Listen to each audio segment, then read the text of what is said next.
Most people don't stay poor because they don't work hard. They stay poor because of invisible money habits that they don't even notice. In this video, you will learn the reasons why people stay broke and how to escape the same circle. And the last reason is the biggest trap of all. Why this matters. Millions of people earn money every day, yet their financial life never improves. Years pass, income increases, but nothing changes.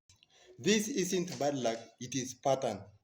Alright, let's dive right in. The first reason is spending future money. Most people spend money they haven't even earned yet. Credit cards, loans, buy now, pay later. This increases the dangerous circle.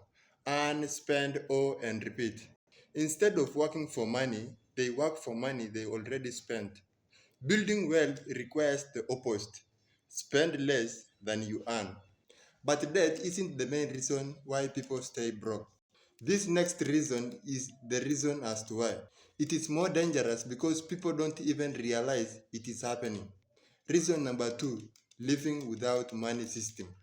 Majority of us don't tell money where to go. We just hope there is something left after spending. No planning, no tracking, no automated saving. Money disappears silently. Guys, quick question. Do you exactly know how much money you spent last month? Huh? If not, money is controlling you. Lastly, not increasing your income. This is the real reason why people stay broke all the time. They focus only on saving. Yes, cutting expenses helps, but it has a limit. But income doesn't have a limit. Your earning ability is your financial asset. Skills, career growth, experiences, side hustle.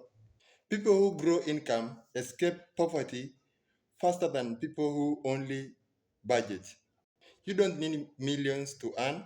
What you need is better money habits and growth mindset. All right, that is for today. See you in the next video. Peace.